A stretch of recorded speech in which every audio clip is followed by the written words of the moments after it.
नमस्कार। हम सभी इस वक्त एक बहुत बड़े जंग से लड़ रहे हैं और ये जंग जो है इस वक्त हम जितने भी भारतवासी हैं ये सभी सिपाही हैं और हमारा देश इस वक्त एक हमसे बलिदान मांग रहा है। वो बलिदान हम जो है या फिर हमसे जो डिमांड कर रहा है वो है घर में रहने का। एक कुछ मांग रहा है इस वक्त हमारा देश, वो है हमें घर में रहने का ताकि हम जीवित रहे, हम सुरक्षित रहे। लेकिन इस बीच में कई समस्याएं जो लोगों के सामने आ रही है। हालांकि देश के प्रधानमंत्री के द्वारा ये बार बार निवेदन किया गया है कि किसी को भी नौकरी से ना निकाला जाए। जिस भी जगह लोग जो प्राइवेट सेक्टर में जो लोग काम करें या इत्यादि, ये लोग किसी का भी तनख्वाह ना काटा जाए। लेकिन इस बीच में एक और बात जो अब लोगों ने खुल के इस पे अपनी राय रखनी शुरू कर दी है वो है कि क्या भाड़े में रियायत दी जा सकती है या नहीं दी जा सकती है प्रॉपर्टी ऑनर के द्वारा। यहाँ हम विस्तार में बात करते हैं। सबसे पहले मैं आपको बता दूं कि हमारे सिलीगुड़ी शहर में, खास तौर पे मैं सिलीगुड़ी का जिक्र कर रही हूँ कि सिलीगुड़ी शहर में दूर दराज से लोग, कुछ लोग कशोंग से यहाँ काम करते हैं, कुछ दार्जिलिंग से, कुछ डुआर से, कुछ केलिम्पोंग से, मतलब भिन्न भिन्न जगहों से यहाँ पे लोग काम कर रहे हैं। कोई पार्लर में काम कर रहा है, कोई मॉल में काम कर रहे हैं, अलग अलग जगह। कोई टेलीकॉम इंडस्ट्री में काम कर रहा है, मतलब अलग अलग जगहों में लोग काम कर रहे हैं। ऐसे में लोग, बहुत लोग अपने फैमिली के साथ नहीं रह रहे हैं, वो जो उन्हें तनख्वाह मिल रहा है उससे वो मैनेज कर रहे हैं। ऐसे में अगर रियायत क्या, उनके जो प्रॉपर्टी ऑनर हैं उनके द्वारा क्या रियायत दी जा सकती है, ये कई दफ़े हमारे पास कॉल आ चुके हैं हमारे दर्शकों का। उनका ये कहना है कि हम इस पे एक पहल करें। अपने प्लेटफॉर्म, खबर समय के प्लेटफॉर्म के माध्यम से ये हम सवाल रख रहे हैं और जानना चाहते हैं कि क्या ऐसे लोगों को रियायत दी जा सकती है। लॉकडाउन है और लॉकडाउन में सभी चीज़ें कमोवेश बंद है। लोग सड़कों पे ज़रूर नज़र आ रहे हैं, लेकिन अधिकतर लोग जो हैं वो घरों में बंद हैं और इंतज़ार कर रहे हैं इस कठिन घड़ी के निकलने का। ऐसे में इनकम के जो सारे सोर्स हैं वो बंद हैं। लोगों के पास कई शॉप हैं जो नहीं खुल रहे हैं, कई आउटलेट हैं जो नहीं खुल रहे हैं। मैं और ऐसे में अगर भाड़ा देने को कहा जाता है तो जाहिर सी बात है लोगों के लिए एक कठिन समस्या खड़ी हो सकती है, क्योंकि सोर्स ऑफ इनकम उनका बंद है। बिजनेस लोग नहीं कर पा रहे हैं लॉकडाउन की वजह से। लोग जो है जिस जगहों पे भी काम कर रहे हैं उनके पास, वो ऑफिस नहीं जा रहे हैं, वो अपने काम पे नहीं जा रहे हैं। ऐसे में उनके पास जो इनकम है वो बहुत ज़्यादा नहीं है। कुछ लोग पेइंग गेस्ट है, कुछ लोग हॉस्टल में रह रहे हैं, कुछ लोग भाड़े के घर में रह रहे हैं।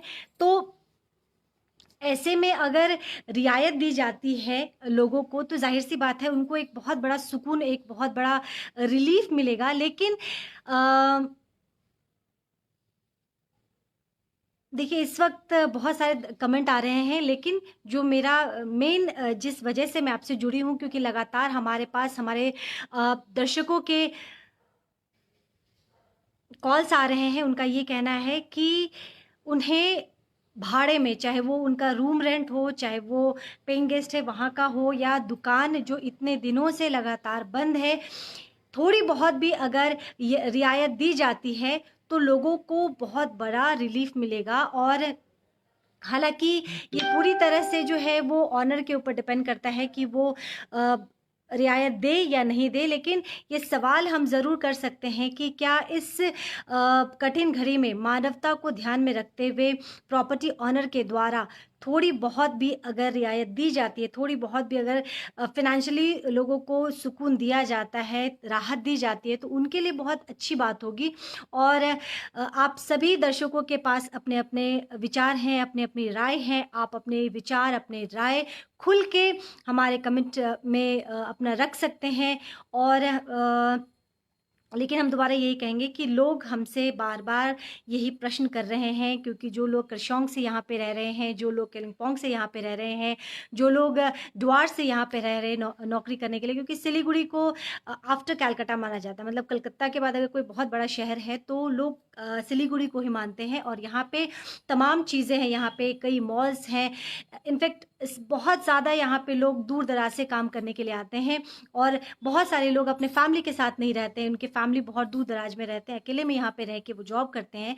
ऐसे में जो उनकी इनकम जो है अभी बंद है, उनको वो काम नहीं कर पा रहे हैं, तो क्या उनके जो घर के मालिक हैं, मकान मालिक हैं, उन्हें कुछ रिलीफ देंगे? या फिर जो शॉप इतने दिनों से बंद हैं, क्या वहाँ पे उसे वहाँ पे शॉप ऑनर यानी कि प्रॉपर्टी ऑनर के द्वारा कुछ उन्हें रिलीफ दिया जाएगा मॉनेटरी? इस सवाल के साथ मैं आज आपसे जुड़ी हूँ और आप सभी के जो राय है हमारे लिए बेशकीमती हैं, तो आप अपनी राय ज़रूर हम तक शेयर करें और देखते हैं कि इसका क्या समाधान निकलता है। हालांकि स्कूल का भी, फीस का भी एक गंभीर मुद्दा है। मैं उस विषय पे भी आपसे जल्द जुड़ूंगी, क्योंकि उस विषय पे भी हमने लगातार बहुत डिटेलिंग में जानकारी एकत्रित की है। उस पे भी हमने स्कूल मैनेजमेंट से बात की है, शिक्षकों से बात की है, बस ड्राइवर से बात की है, नॉन टीचिंग स्टाफ से बात की है, अभिभावकों से बात की है, तमाम लोगों से हमने बात की है और उस पे भी मैं आपसे जल्द जुड़ूंगी। लेकिन ये देखिए, इलेक्ट्रिसिटी बिल में भी रियायत दे।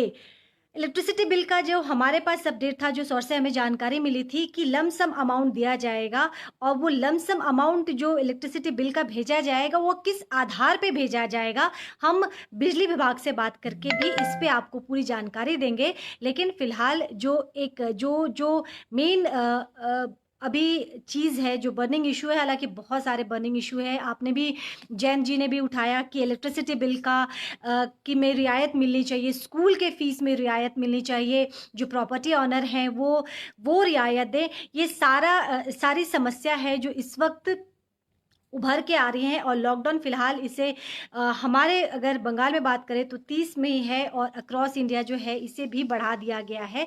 तो देखते हैं कि क्या कोई इन्हें रियायत दी जाती है या नहीं दिया जाता है। ये सारी चीज़ें हैं, हम इस जानकारी के आप साथ के इस अपडेट के साथ जुड़ेंगे, लेकिन आपसे हम आपके सुझाव ज़रूर जानना चाहेंगे। अगर आपके पास कोई सुझाव है तो हमारे कमेंट बॉक्स में लिखें और अपना सुझाव हम तक शेयर करें। नमस्कार।